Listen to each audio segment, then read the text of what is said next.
Sat down and just started talking, and he just talked and talked. Nicole Berry was a 22-year-old college student and former model. Dominique proposed 2 weeks after they met.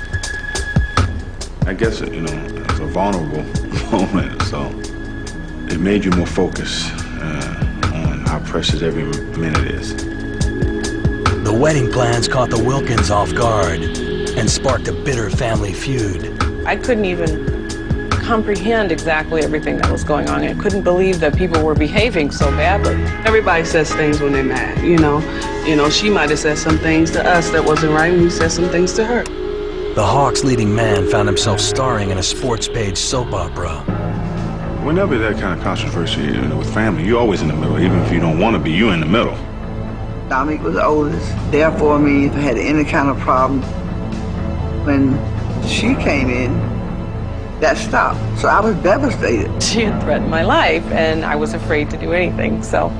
A war of words evolved into criminal action. Nicole was charged with pointing a gun at some family members. The family struck back.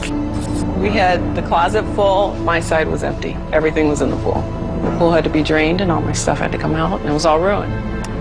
The bride would get a restraining order against her future mother-in-law. I never thought I would be up here in a courtroom with him going against me for something he knows is wrong. 600 people were invited to the wedding. I was dating the chief of police, so he escorted me into the wedding. That's how I got in. Dominique's sisters did not attend. It wasn't that we were jealous because he was taking a wife. It's just we were so close, and being that close is like, okay, you're taking him away from us.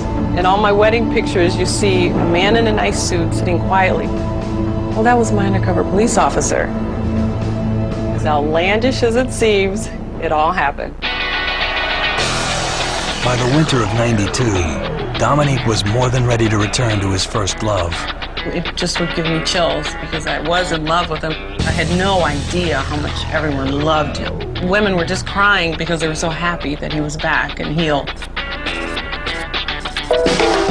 He was 33 and trying to return from major surgery. I think he had a responsibility that he felt to the city, to the franchise, to his teammates, and then to all of his family members who just put a special burden on his shoulders. Wilkins goes in and His remarkable return to form had the Hawks poised for another title run. We were playing great, leading this Eastern Conference, playing great basketball. On February 24th, 1994, team president Stan Kasten came to the Wilkins house. Vividly remember Stan kind of pacing around, and he just told me, well, we made a trade today, and we traded Nick to the Los Angeles Clippers. Atlanta traded its franchise player for the younger Danny Manning. He came over the house that night. He said, somebody hug me, somebody hug me. He was devastated. That night, the star of the South disappeared. He would never contend for an NBA title again. That's what killed him. He got pushed away. He didn't walk away. I was surprised that someone didn't go after him and pick him up.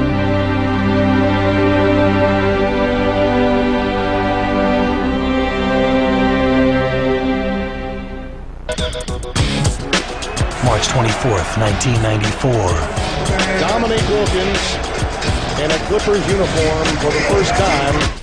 Atlanta welcomed the Hawks' all-time leading scorer back home. Wilkins tries to throw one up from the hip. I was very nervous. I'd never seen him. I mean, he was almost shaky. Wilkins going for three. Terrible first half. I think I had like 4 points at halftime. But the human highlight film was determined to put on a show. I just told Harper, give me the ball. Just give me the ball and get out of the way. Dominique with a hard move to the basket. It was so strange because the fans were torn. Wilkins, a scoop to the hoop for Neek. I'm like, I'm back home. Dominique has come back and conquered his old team. It would be his last starring role in the NBA. Dominique Wilkins would finish his career as a journeyman role player on mediocre teams. Contenders never took a chance on number 21. Willis and Dominique will watch out. That's what killed him. He couldn't understand what was going on. He just totally feels like they just shut him out. I'm not sure that from a distance they really could appreciate how much winning meant to this guy. It meant so much to him, he left the country to win a title. In 1995, he signed with Panathinaikos Athens of the Greek League. That season would be the hardest of his life. My father got ill when I was in Greece. They say he fell into a diabetic coma. John Wilkins passed away on December 27, 1995. Dominique returned home to be with his family. The Greeks were pressing him to come back to Europe, to not stay for the whole funeral and everything, so that was terrible. And they weren't thrilled about me coming back. They didn't really care about if someone was passing or not. I mean, they would act like them, but they didn't really care. Dominique's grandmother died just weeks later in Little Washington. They pressed him so badly when it came to his father's funeral that he actually wasn't even able to go to his maternal grandmother's funeral. I went in his stead, and it just crushed him. Here's Wilkins, he'll shoot it, and he'll make it. Dominique is in the groove.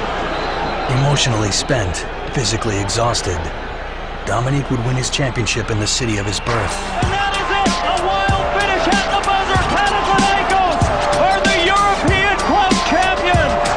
He would be named the game's most valuable player. It's a championship, and it's something that in that country is, I mean, it's bigger than life. But it's not the NBA.